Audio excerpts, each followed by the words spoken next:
আল্লাহর অশেষ রহমতে জনগণের ভোটে আমি এবার কৃষক সভায় ভৈরবপুর নির্বাচন এলাকায় নির্বাচিত হয়েছি।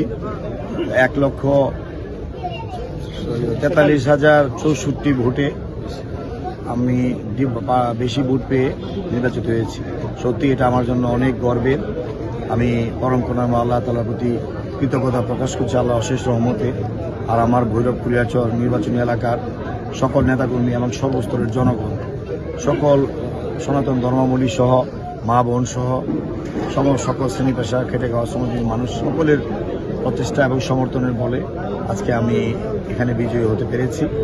আমি আমার নির্বাচনী এলাকার সর্বস্তরের মানুষকে আমি ধন্যবাদ জানাই, কৃতজ্ঞতা জানাই। আসলে দীর্ঘদিনের কাঙ্ক্ষিত এরকম একটি নির্বাচন মানুষের ছিল, যার ফলশ্রুতিতে আমরা 17 বছর সংগ্রাম করে আন্দোলন করে অনেক রক্ত অনেক চড়া মূল্য দিয়ে আমরা এই ভোটের অধিকার ফিরিয়ে এনেছি। আমার বিশ্বাস ছিল আল্লাহর রহমতে যেদিন মানুষের ভোটের অধিকার ফিরে আসবে সেদিন আমাদের মতো রাজনৈতিক কর্মীদের মূল্যায়ন হবে। আজকে তার প্রমাণ ভৈরবপুর জনগণ দলমত নির্বিশেষে সবাই ঐক্যবদ্ধভাবে এই বিজয়কে নিশ্চিত করেছে।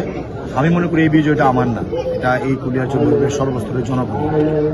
এই বিজয় এই দেশের আবহাওয়ার জনসাধারণের। আমি সত্যি আনন্দিত। আমি মনে করি এই বিজয়ে উৎসাহিত হওয়ার তেমন কিছু নয়, আমার দায়িত্ব আরও বেড়ে গেছে। কিভাবে এই এলাকার মানুষের উন্নয়নে আমি কাজ করব, যে কথাগুলো যে কমিটমেন্টগুলো আমি মানুষের কাছে করেছি, মানুষের প্রত্যাশা আমার প্রতি, আমার কাছে, আমার দলের কাছে, আমার নেতা তারেক রহমান মানুষের সামনে যে কথাগুলো বলেছেন, এই জিনিসগুলো আমি ইনশাআল্লাহ সর্বোচ্চ দিয়ে আমি চেষ্টা করব এই কথাগুলো বাস্তবায়ন করার। কোনো প্রতিষ্ঠান রাজনীতি করি না, মিথ্যা মামলাও হবে না, হয়রানিমূলক কোনো কিছু ইনশাল্লাহ আমি পছন্দ করি না।